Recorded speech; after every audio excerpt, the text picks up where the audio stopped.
Hello friends, அனைவருக்கும் வணக்கம். இன்றைக்கி பார்த்தீங்கன்னா ஒரு பர்த்டே செலிப்ரேஷன் மினி விலாக் தான் பார்க்க போகிறோம். அப்படி என்ன பர்த்டே செலிப்ரேஷன் பார்க்குறீங்களா? அப்பா, அம்மா, அடுத்து ஹஸ்பண்ட் சொல்லிட்டு 3 பேத்துக்குமே அடுத்தடுத்த நாள் பர்த்டே வரும். அதனால் 3 பேருக்கும் சேர்த்து ஒரே நாளே பர்த்டே செலிப்ரேஷன் வச்சாச்சு. அது மட்டும் இல்லைங்க, கல்யாணம் ஆகி இத்தனை வருஷத்துக்கு அப்புறம் ஹஸ்பண்டும் எங்கள் கூட சேர்ந்து செலிப்ரேட் பண்ணுற ஃபஸ்ட்டு பர்த்டேவும் இது தான். ஸோ அதனால் கேக் ரொம்பவே ஸ்பெஷலாக இருக்கணும்னு சொல்லிட்டு இன்ஸ்டாகிராமில் தான் சர்ச் பண்ணி காவ்யா ஹோம்மேட் கேக்ஸ் அப்படின்றவங்க கிட்ட தான் வந்துட்டு ஆர்டர் பண்ணியிருந்தேன். ஸோ க்ரீம் கேக் வேணாம் அப்படின்னு சொல்லிட்டு ப்ரௌனி ஸ்லாப் ஆர்டர் பண்ணலாம் அப்படின்னு சொல்லி ஆர்டர் பண்ணியிருந்தேன். நாங்களும் ப்ரௌனி ஸ்லாப் இது வரைக்கும் சாப்பிட்டதே இல்லை. ஸோ கேக் பார்த்திங்கன்னா லுக்கும் சரி டேஸ்ட்டும் சரி ரொம்பவே அட்டகாசமாக வந்துருந்துச்சு. நான் நினச்சதை விட ரொம்பவே சூப்பராக பண்ணி கொடுத்துருந்தாங்க.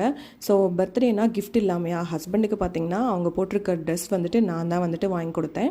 ஸோ செந்தலிரும் அப்பாவுக்கு சர்ப்ரைஸாக கிஃப்ட் பண்ணணும் அப்படின்னு சொல்லிட்டு அவளும் அவங்க அப்பாவுக்கு சர்ப்ரைஸாக கிஃப்ட் பண்ணியிருந்தா. ஸோ அன்னைக்கு டே பார்த்தீங்கன்னா எங்கள் எல்லாத்துக்குமே ரொம்பவே ஹாப்பியாக போச்சுங்க. நம்ம சேனலில் வர வீடியோஸ் உங்களுக்கு பிடிச்சிருந்துச்சுன்னா மறக்காமல் நம்ம சேனலை சப்ஸ்கிரைப் பண்ணிக்கோங்க. வீடியோ பிடிச்சிருந்து